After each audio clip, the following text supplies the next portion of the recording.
Boa noite, estamos ao vivo aqui na nossa live Cleverson Vale, de segunda a sexta, 21 horas, com vocês. Lembrando que ontem comemoramos os 25 anos de Ministério Pastoral e não realizei a live ontem, foi um culto ao vivo pelo Facebook da Igreja Batista em Vila Natal. Mas hoje estamos juntos, já tive uma live antes, uma live extra às 20 horas, e agora com vocês, falando com o administrador, pastor Fernando Lino, a respeito de liderança resiliente. Então, daqui a pouquinho, vamos conversar com o pastor Fernando Lino, que é diretor de empresa e também professor no Hagai, e várias matérias. Será uma conversa muito importante. Convide seus amigos aí para interagir com a gente, deixar as perguntas para que o pastor Fernando Lino possa responder. Ok? Ele já chegou, vamos convidá-lo.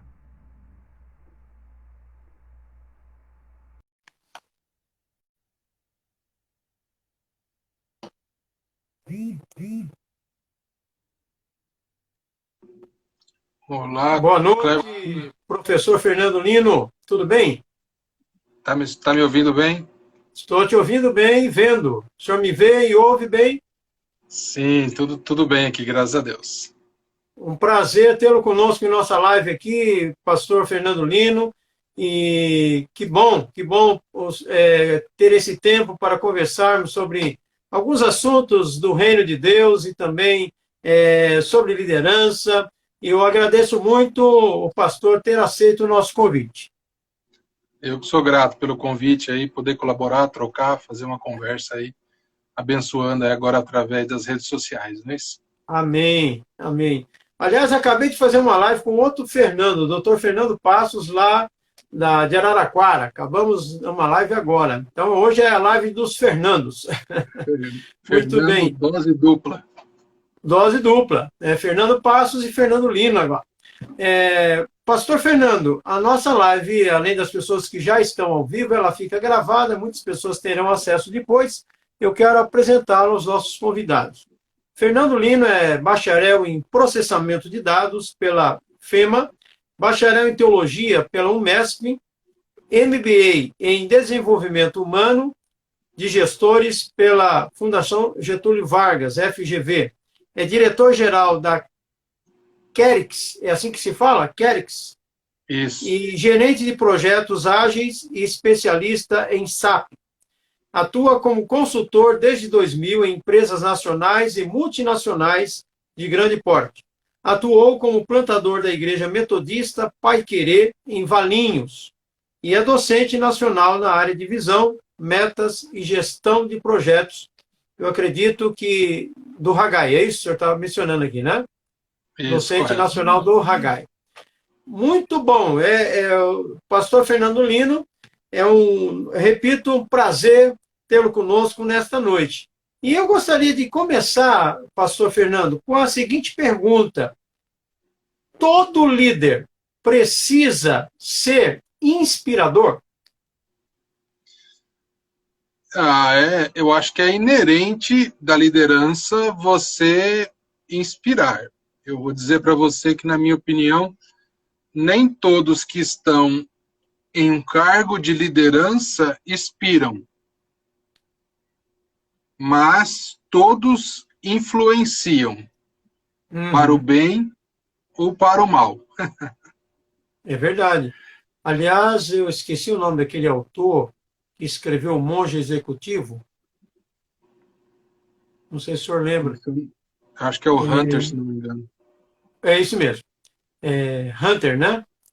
Ele fala que liderar é influenciar pessoas, né? Isso. E agora, na sua opinião, além de influenciar pessoas, se ele puder inspirar, é um agregado, agrega mais ainda a liderança, a inspiração? Não tenha dúvida. Uma equipe que se inspira no líder é uma equipe que se espelha e que vê esse líder dando resultado e quer dar resultado junto com ele, quer fazer junto com ele. Por isso eu digo, pode ter alguém no cargo de liderança, mas que não inspira ninguém, então automaticamente não lidera. Às vezes tem um cargo de gestor, alguém que gerencia, que é um gerente, mas ao meu ver, o líder de verdade é aquele que inspira pessoas, que leva pessoas a ir além, a conquistar um objetivo maior. Basta você olhar, se você pensar na sua vida e citar alguns líderes, provavelmente você vai dizer, olha, eu me inspirei nele nessa área.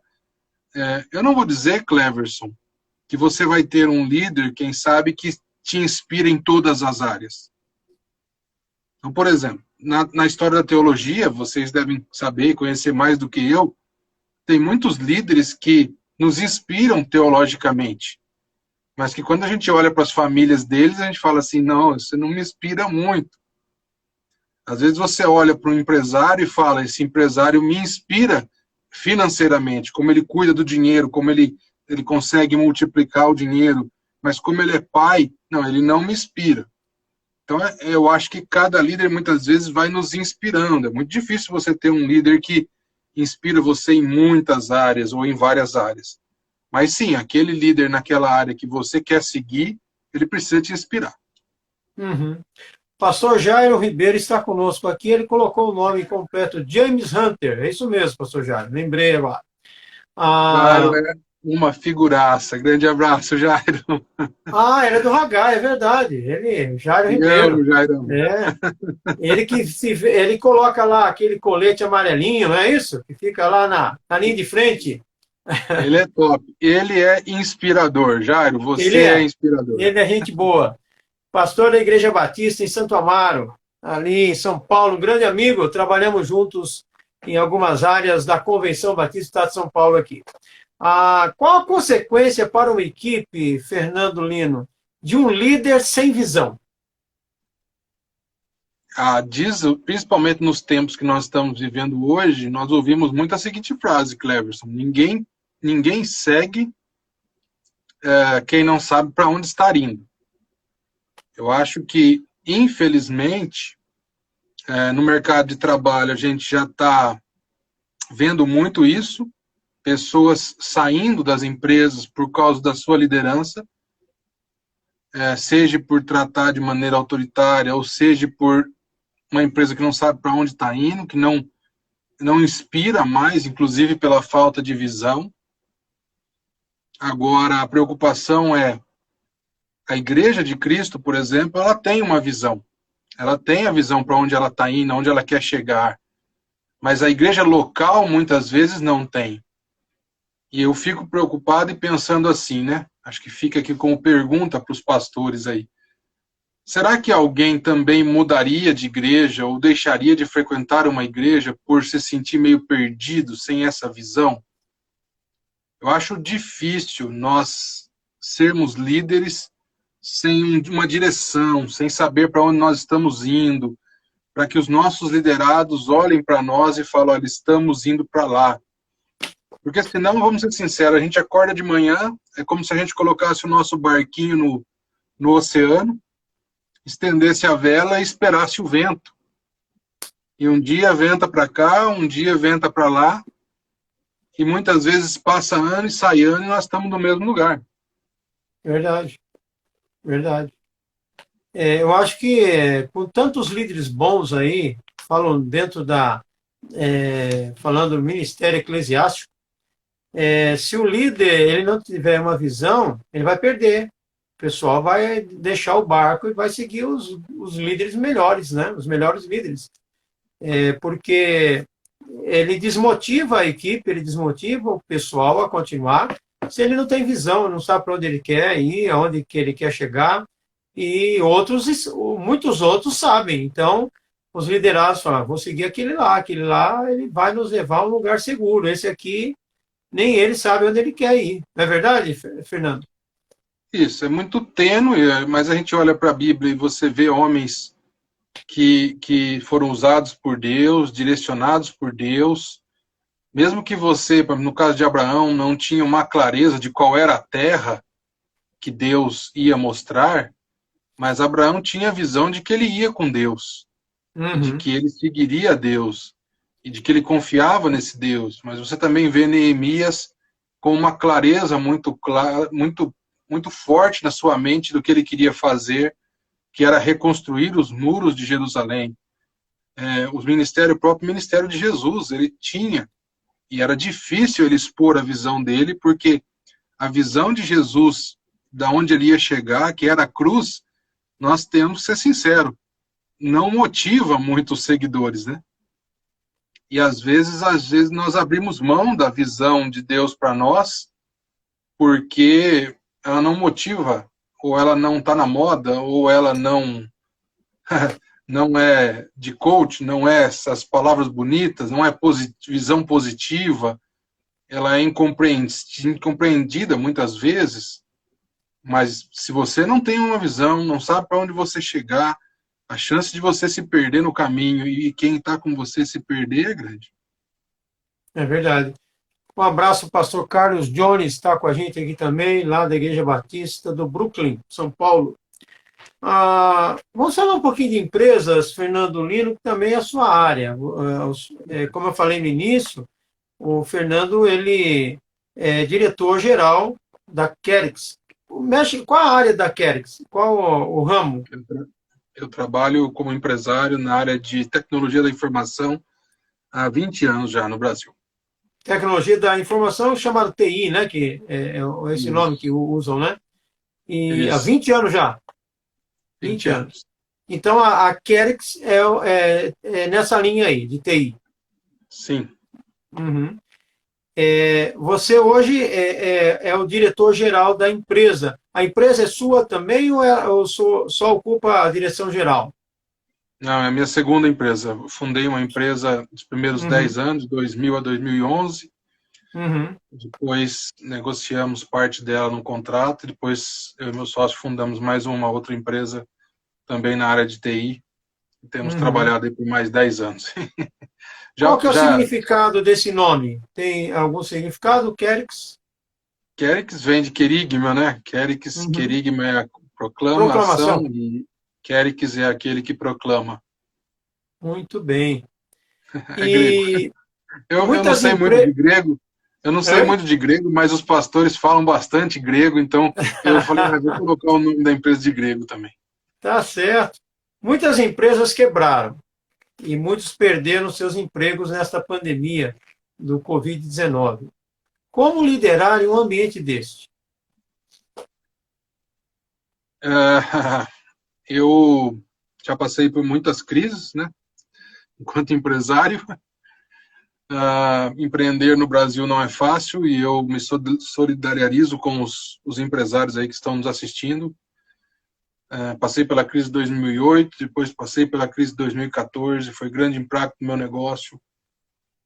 Eu acho que você precisa encontrar uma mescla, Cleverson, entre você ser solidário e entender a humanidade dos seus liderados e você não perder a sua garra e a sua força para reconstruir.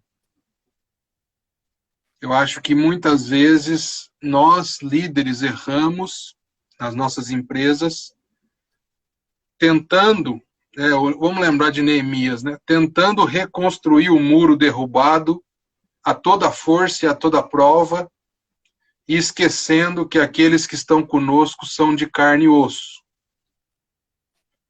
Mas também eu ficar cuidando dessas pessoas que são de carne e osso, amando elas, e esquecer da reconstrução, pode fazer com que todos nós morramos em meio à crise. Então eu acho que o líder precisa encontrar esse equilíbrio.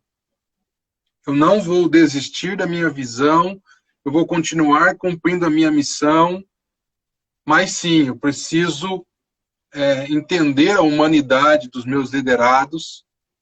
Muitos estão com medo. Muitas vezes, eu, por exemplo, eu tenho um perfil muito arrojado, eu tenho um perfil muito de E no começo da minha carreira eu sofri muito, e os meus liderados também, porque eu não entendia o porquê eles tinham medo, e eles falavam muitas vezes, mas eu tô com medo, eu não sei como vai ser lá e depois, e eu, por não entender o medo deles, às vezes eu era duro demais, e às vezes a gente perde alguns na caminhada.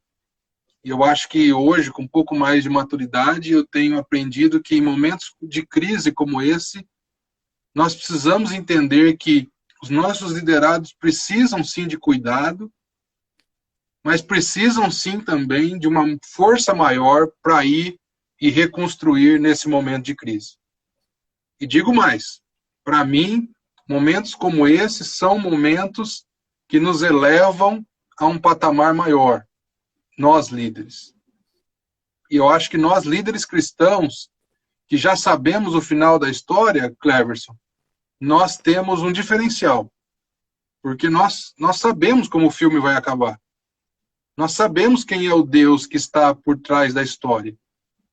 Então, de verdade, nós líderes cristãos temos um diferencial e podemos trazer essa fé cristã para a nossa liderança, amar e dar essa direção de continuar a nossa jornada.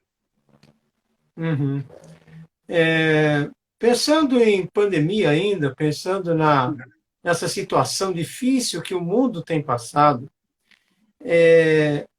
o que é ser um líder resiliente? Essa palavra ficou aí bem cravada, né? As pessoas falam em resiliência em tempos de crise.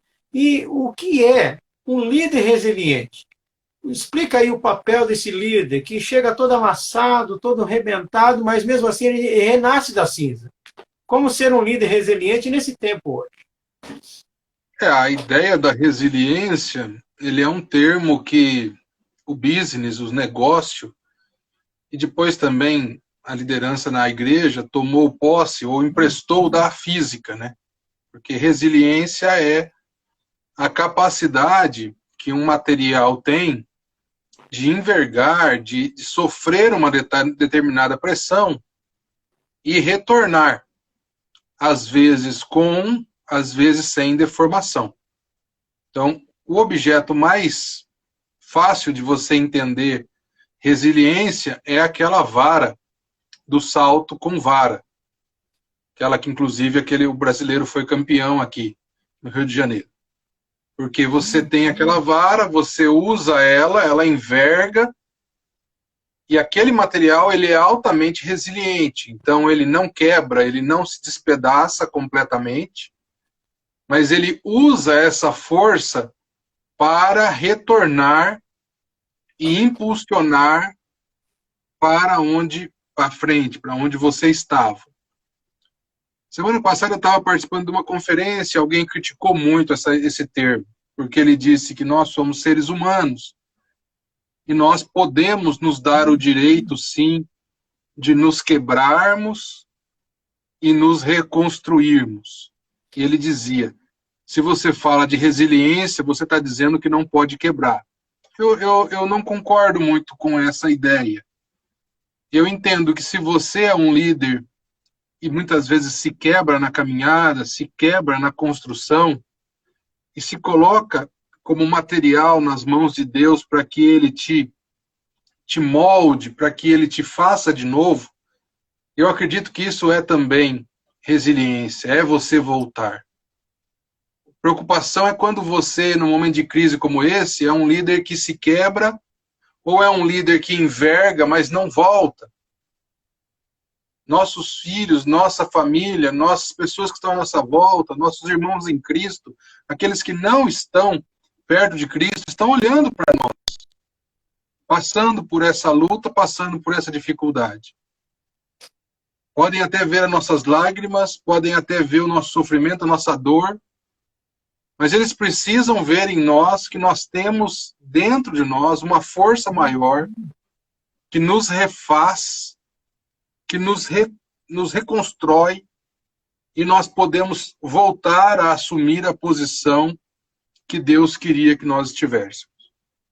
Eu acho que a ideia do ser resiliente nesse tempo de pandemia é você entender que, estando nas mãos de Deus, você pode até envergar, e se preciso quebrar, mas Ele vai te refazer, e você vai usar muitas vezes essa dor, esse sofrimento para voltar.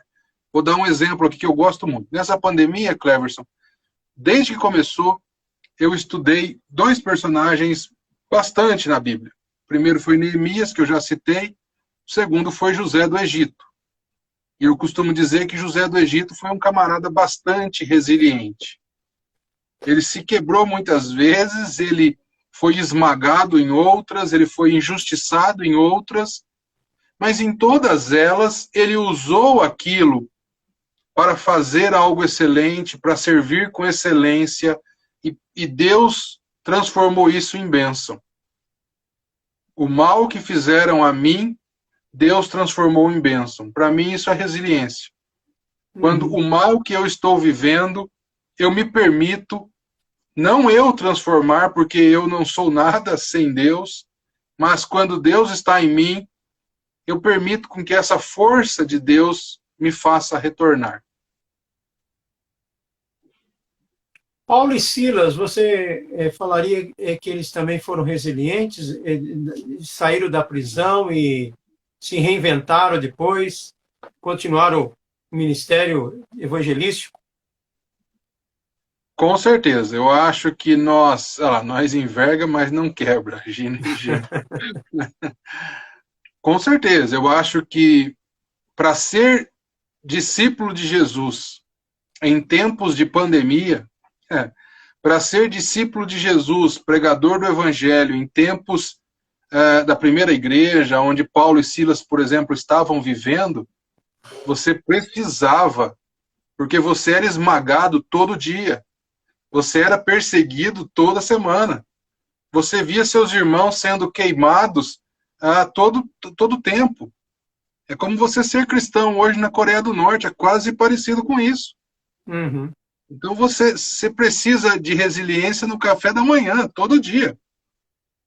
Então, eu acredito sim que os pais da fé, os primeiros aí apóstolos, muitos dos mártires, daqueles líderes hoje que a gente olha na história da igreja e são para nós exemplos de fé, possuíam sim essa capacidade da resiliência de deixar Deus transformar as suas vidas. E eu acho que nesse tempo que nós estamos vivendo, é uma palavra propícia para nós pensarmos como anda a nossa força interna que Deus nos dá, Deus coloca em nós, para que a gente não quebre e fique quebrado, mas possa ser refeito e volte a fazer a missão que Deus tem.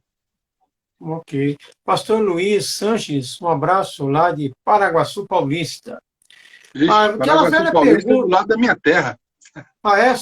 Sua terra é onde? Sou de Assis. É pertinho mesmo. Assis, Ourinhos, Paraguaçu, aquela região toda lá. Tupã também é perto, né? Passei aí perto, passei aí no Servinho, perto de Paraguaçu de bicicleta. Olha aí. Muito bem. O senhor é de Assis e a minha família é de Garça. Que beleza, hein? Garça. Tem muitos parentes lá em Garça. Garça e Iacanga, aquela região toda lá. Pastor Jair é de Assis também? Não. Ele está pondo Assis ali. Só gente boa, é isso aí, pastor Jair. A pergunta que eu quero fazer agora é aquela velha indagação, né? O líder nasce pronto ou ele é formado? Líder deve formar outros líderes ou esquece isso? O líder nasce pronto. Se ele for líder, ele já nasceu como líder. Ou é necessário formar líderes? Bom, John Maxwell diz, em algo que eu acredito também, que a capacidade de liderar, ela é sim formada, ela é sim treinada. Nós não podemos dizer, eu não sou líder, eu posso aprender a liderar, eu posso aprender a ser um líder melhor, e eu, como líder, tenho sim que treinar outros a ser líderes. Quando você olha para Jesus, você vê Jesus fazendo isso. Quando você olha para profetas que tinham sua escola de profetas, treinando outros a fazer. Então, eu acredito sim que, em primeiro lugar, liderança ela é ensinada, liderança ela é aprendida e precisa ser feito. Nós estamos vendo algumas escolas já introduzindo essa matéria no dia a dia escolar, mas também eu não posso negar que tem algumas pessoas que já nascem prontas, muitas vezes, para liderar. Eu vejo algumas crianças, olha, sendo bem sincero, opa, ganhei um churrasco aqui, para Ganhou tudo. o churrasco do pastor Luiz Sanches aí. Para tudo aí, eu não vou nem responder, vou parar aqui. Como é que é o negócio? Deixa eu dar um print na tela aqui, pastor Luiz Alberto Sanches. Me segue aí no Instagram. Guarda aí para cobrar o churrasco dele depois lá, hein? Então eu vejo muitas vezes, eu tenho 4 filhos, e eu já vi eles brincando muitas vezes, e é muito interessante, você vê algumas crianças que já tem, parece que o dom da liderança precisa ser aprimorado, precisa ser usado da maneira correta depois, mas sim, eu acredito que algumas pessoas, elas nascem com um quê a mais de liderança, e basta você vê uma turma com 10 crianças brincando, de repente você percebe uma já dando a ordem, como é que vai ser a brincadeira, como é que vai já organizando tudo, as criancinhas todo indo atrás dela, sem ela fazer muita força. Então, eu também acredito que é um dom, algumas pessoas já têm isso com uma certa facilidade, mas eu não acho que isso é um limitador, eu acredito que todo mundo pode aprender, crescer nessa área e principalmente ensinar a outros. O pastor Nilo, deixa eu fazer uma pergunta. Qual líder do mundo, fora do Brasil, que te inspira? Ou já te inspirou, já passou, já faleceu, ainda é vivo, né? Você pode repetir só o comecinho, que eu cortou aqui um pouquinho. Qual líder, fora do Brasil, que te inspirou, seja ele ainda vivo ou já tenha falecido? Que tenha falecido? Já morreu ou que ainda está vivo? Um líder que te inspirou, fora do Brasil. Eu costumo não ter assim um específico para todo, mas eu tenho alguns que eu me lembro. Especificamente nesse momento, eu tenho me inspirado bastante em um pastor da North Point, que é o Andy Stanley. Muito bem. Isso. Meus últimos anos de caminhada, eu fui bastante influenciado pelo Tim Keller, por algumas pessoas que têm trabalhado aí, Steve Andrews, que tem trabalhado nessa linha da igreja para um mundo pós-moderno, uma evangelização diferente. Eu acho que a história do John Haggai e a sua resiliência em plantar esse ministério, em fazer esse ministério ir à frente também me inspira muito, mas especificamente nesse momento da minha vida eu tenho sido muito inspirado pelo jeito de comunicar do Andy Stanley, como ele consegue comunicar a sua visão e levar aquela grande quantidade de pessoas a seguir na missão de Cristo de uma maneira simples. Ele tem mudado alguns paradigmas da minha comunicação, é alguém que eu tive a oportunidade de estar com ele no final do ano, tirei até uma foto lá, tá no meu Instagram, se você for ver aí. Pessoa extremamente humilde, me recebeu, abraçou minhas filhas, e eu comecei a ver diferente, né? E acabou me influenciando mais, depois estando com o pastor Andy Stanley, aquele que escreveu Intenso, Envolvente, Visionário, né, todos os livros, não é isso? Sim. Ele é pastor da igreja North Point, uma das mega igrejas dos Estados Unidos. Eu tenho acompanhado os livros dele também e tem sido uma bênção na minha vida e me inspirando. Mas o John Haggai também. E no Brasil, Fernando, no Brasil? Olha, no Brasil, em matéria de liderança, o Ebenezer Bittencourt é alguém que Deus colocou perto de mim, não só como líder do Haggai, mas também como um parceiro de caminhada. O ministério do Haggai me fez estar perto de algumas pessoas muito inspiradoras. Eu sou sincero em dizer, não é puxando sardinha, não, mas Deus colocou algumas pessoas muito próximas de mim, pastor Marcelo, de São Paulo, Marcelo Santos,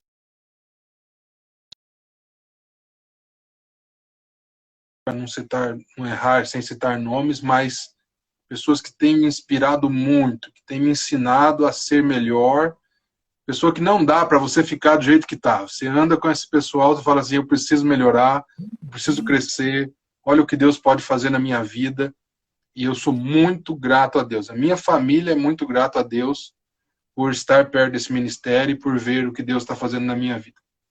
Há quanto tempo já está no Hagai? A minha primeira turma, que o Jairo me aguentou lá, provavelmente, lá em Lindóia, foi em 2009. Mas desde 2009 para cá, dando aula no Nacional desde 2014. E tem aí as nossas histórias, aí o Jair já lembrou de algumas aí, vários cursos, mas meu primeiro encontro com o Hagai foi em 2009. Eu entrei em 2014, no ano que o senhor começou a lecionar. Em 2014 eu fiz Seminário Nacional, Liderança Avançada. Em 2015 eu fiz docência do Hagai, o WD, né? WD, Workshop de Docência. E me tornei professor seminário local, né? Seminário local do Hagai. Pastor Fernando, concorda com essa frase? Líder é aquele que dá resultado? Líder é aquele que dá resultado. Sim, eu concordo com essa frase, plenamente. Porém, eu preciso só explicar que, às vezes, o resultado não é aquele resultado que a multidão quer.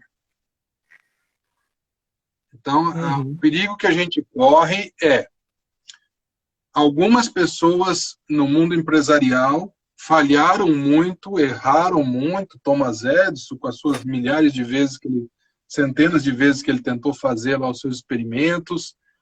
Outros grandes empresários erraram e não deram resultado como esperado, porém deram resultados de aprendizagem interna, resultados que geraram uma nova jornada. Então, todo líder, ele dá resultado, não tem como. Ele está em movimento, ele vai dar resultado. O problema é, quando ele não sabe o resultado que ele quer chegar, ou aonde ele quer chegar, ele corre o risco de se vender em busca do resultado que os outros querem que ele dê.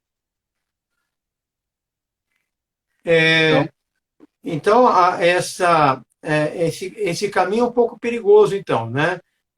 Dar resultado por resultado, e não porque ele está trabalhando com foco, com meta, com objetivo, mas pela cobrança, por ser cobrado, ele às vezes atrapalha tudo e esquece do foco, do objetivo, ele só pensa no resultado final. Isso aí é perigoso, segundo a sua avaliação, não é isso? Eu acho que o contexto precisa ser avaliado. Se você manda um missionário para ser missionário em um país africano, onde é muito hostil o clima, e ele fica 5 anos lá, não se converte ninguém, a pergunta é, ele deu resultado ou não? Então, a única coisa que eu peço é, tome um pouquinho de cuidado com a medida do resultado. Então, eu costumo dizer para os plantadores de igreja, para as pessoas que andam ali, olha, aumenta um pouco a sua medida de resultado. Tenta não medir a sua igreja só pela quantidade de novos membros. Tente não medir a sua empresa só pelo faturamento. Tente não medir o seu resultado somente por um olhar. Então, eu acho assim, todo líder dá resultado e precisa dar resultado. A pergunta é, quantos são os olhares que eu estou lançando para ver esse resultado? Nós precisamos sim tomar cuidado para não fazer somente um julgamento ou um olhar, e aí a gente corre o risco de... E eu digo mais, quando nós somos líderes, nós mesmos nos julgamos. Eu costumo dizer aqui em casa, ou para os meus parceiros aí de caminhada, eu falo, cara, fica tranquilo, eu tô me medindo, eu tô me julgando, eu tô me criticando, eu tô me avaliando. E isso eu também preciso tomar cuidado, porque se eu não parar e me olhar de outros olhares, ou perceber outros resultados que eu possa estar dando, que não é aquele que eu queria naquele momento, eu corro o risco de desistir. E às vezes olhando pro do outro. Não sei se você já viu uma historinha que tem duas pessoas cavando para chegar nos diamantes. Essa do lado aqui só tem um diamante. E essa aqui tem um monte de diamante. Os dois estão batendo a picareta, o machado lá, o cavando. E essa aqui, do lado que só tinha um, achou primeiro o resultado do trabalho. E esse aqui olhou para trás e viu aquele com o diamante na mão. E o que esse aqui fez? Desistiu de continuar cavando. E deixou vários diamantes lá na terra. Porque ao olhar para o resultado do outro, desistiu, era melhor do que o resultado dele naquele momento. Mas no longo prazo, no médio prazo, seria diferente. Então eu acho que nós precisamos só dar uma calibrada nessa, como nós medimos os nossos resultados. Uhum. E precisamos tomar cuidado e não ficar comparando, né? Cada líder tem a sua missão, cada líder tem a sua missão a cumprir. E não querer ficar comparando, eu quero chegar ao mesmo resultado que ele. Às vezes nunca vai chegar.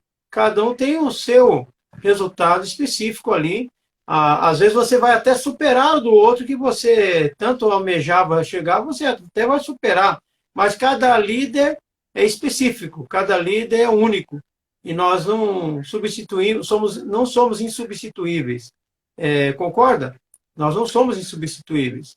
Cada Sim. pessoa, eu vejo pastores assumir igreja e de repente quer parar tudo que o outro antecessor estava fazendo e começar novos projetos. Por quê? Qual o problema de dar continuidade naquele que já estava indo bem? Não é? E outra, isso acontece também com os políticos, ao assumir prefeitura, governo de estado, para uma obra e começa uma nova, gasta milhões de reais e só para não dar o gostinho, foi o outro que começou e eu não vou terminar. Isso aí é muito errado e acho que nós devemos tomar cuidado com isso. Eu quero fechar aqui, pastor Fernando Lino. Como liderar a própria vida? Esse é o caminho para liderar os outros? Eu costumo dizer que todas as vezes que eu lidero minha vida, eu estou correndo sérios riscos. Eu acredito que nós conseguimos liderar nossa própria vida quando nós colocamos Deus como nosso líder. Eu acho que a Bíblia ela é rica em nos ensinar em como Deus quer nos liderar. Nós somos discípulos que lideram outros, mas que lideram outros a não nos seguir, mas a seguir a Cristo. Uhum. Então eu acho que eu tomo muito cuidado. Cada um tem uma tendência. Alguns têm uma tendência a liderar demais sua vida, tem uma força muito grande, eles se veem maior do que o meio. Outros têm uma tendência a ser liderados pelos outros. E são, muitas vezes, se veem mais fracos e, às vezes, tomam poucas decisões e os outros tomam decisões por eles. Então, o que eu acredito muito é que nós, líderes cristãos, não podemos deixar outras pessoas liderarem o nosso carro, dirigirem o nosso carro. Mas nós também não podemos assumir a direção do nosso carro sem ter o teleguiado, sem ter o Espírito Santo nos guiando, sem ter a presença e o poder de Deus nos motivando, sendo o motor do nosso carro. Então, para os líderes cristãos, eu digo, olha, cuidado para não entregar o volante da sua vida para o seu passado, para as coisas que te fizeram e para outras pessoas que querem mandar na sua vida. para a multidão, inclusive. Você vê Jesus muitas vezes se apartando da multidão, tirando um tempo com seus discípulos, descansando, indo orar, tendo o seu tempo a sós com Deus. Então ele não tinha a direção da sua vida pela multidão. E empresários e pastores precisam tomar cuidado para não dar o volante das suas vidas para a multidão, para o fã, para os likes, e agora no tempo de YouTube, de lives, a quantidade de likes e tudo isso. Nós precisamos ter a nossa vida na nossa mão. Não porque nós sabemos para onde nós podemos ir, mas porque nós temos o Espírito Santo que nos ajuda, que nos guia, que nos dirige. E, quem sabe, com o volante nas nossas mãos, colocarmos o volante nas mãos de Jesus. Então, liderar a própria vida é muito importante para poder liderar outros, né? Porque se o líder não sabe liderar a si mesmo, ele não terá capacidade de liderar ninguém, né? Aliás, a Bíblia fala isso, né? Quem não cuida dos seus, principalmente da sua família, negou a fé e é pior do que incrédulo. Então, tem que cuidar da família, tem que cuidar de si mesmo para poder cuidar do próximo, para poder liderar outros. Eu vejo em grandes empresas pessoas tendo uma vida dupla. Ele é presidente ou diretor administrativo, diretor financeiro de uma empresa e tem uma amante. E vai bem, nada interfere na vida dele empresarial, a sua vida pessoal. Mas quando se trata de um cristão, aí é diferente, né, Lino? Aí é diferente. Então, a vida pessoal dele conta muito na liderança, independente de onde ele está liderando, se é igreja ou se é empresa. Mas ele é um cristão, ele tem que ser um referencial, ele tem que fazer a diferença. Concorda? Eu digo mais. Eu digo que até aquele que não é cristão, quando ele vive essa vida dupla, ele tem sim a sua liderança impactada. Também, né?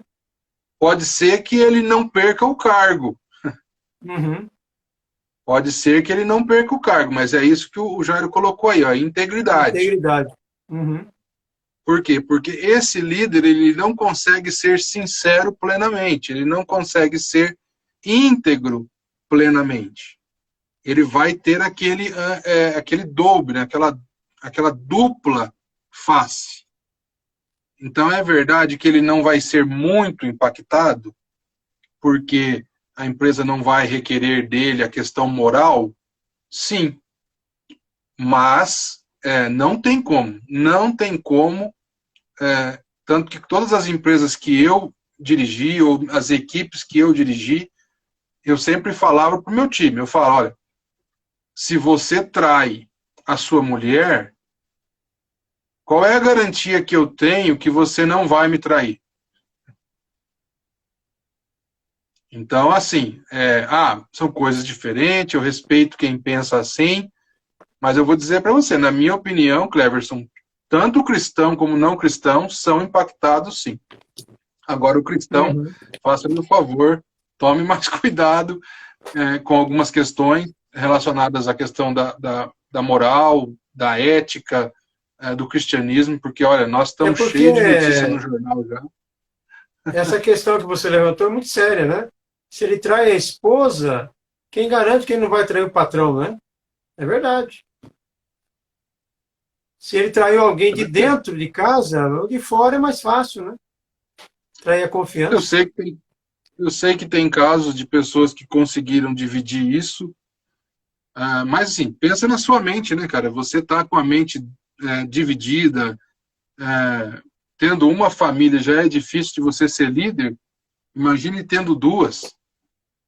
Ou então na área financeira, né? Às vezes a pessoa é um líder na empresa, mas está todo endividado, está todo com problema, não consegue ser líder, mesmo que ninguém saiba. Quantos pastores eu já conversei que estavam com a sua vida financeira destruída, não conseguiam exercer o ministério plenamente, mesmo que ninguém soubesse. Então eu costumo dizer que essa questão da integridade, do caráter, daquilo que está dentro, é muito importante para o líder, sim. Ok. Fernando, foi um prazer tê-lo conosco aqui nessa noite. Eu gostaria que você encerrasse a nossa live, dando as palavras finais e uma oração no final. Eu quero dizer para você que essa foi a única live da minha vida, eu já fiz muitas, que eu ganhei um churrasco. Não tinha feito ainda? Não, a primeira live da minha vida que eu ganhei um churrasco, rapaz. Ah, ganhou um churrasco. Olha aí, olha aí. Live fazendo aí a diferença, hein? E lembra de mim quando entrares no teu reino, lá em Paraguaçu Paulista. Isso aí. Fala para o pastor Luiz me convidar também. Isso. Convidar vocês aí que estão assistindo a live agora, depois, a curtir o nosso canal lá no YouTube, Mapas Mentais para Estudar a Bíblia, youtube.com/Fernando Lino. Entra aí no nosso Instagram, tem o link lá na bio também. Agradecer aí esse tempo e dizer para você, principalmente nessa matéria de liderança, momentos de crise como esse precisam de líderes fortes, de líderes levantados por Deus, de líderes que fazem e cumprem o seu propósito de Deus. E digo mais, eu sou ciclista, né? Não ciclista, eu ando de bicicleta, vai. E a gente costuma dizer, pastor Cleverson, que é na subida que a gente vê a diferença de quem é ciclista e de quem não é. Porque na reta e na descida, todo mundo anda de bicicleta. Mas é na hora da subida que os fortes, os líderes, eles se diferenciam. Então eu costumo dizer que na vida, quando tudo vai bem, quando as coisas caminham bem, o líder pode sim se destacar. Mas é na pandemia, é na crise, é nos momentos difíceis que Deus pode e quer nos usar para fazer a diferença no nosso mundo, no nosso tempo. Que Deus abençoe sua vida, continue falando ao seu coração, tratando com a sua vida e usando você como líder nesse tempo, assim como Ele usou outros. Vamos orar, então. Amém. Pai, em nome de Jesus, obrigado por esse tempo, abençoa o teu filho, a sua disposição dele de abençoar outros através desse canal da internet, cada um agora que está na sua casa, que contribuiu conosco, possa, de alguma forma, ser abençoado pela tua presença.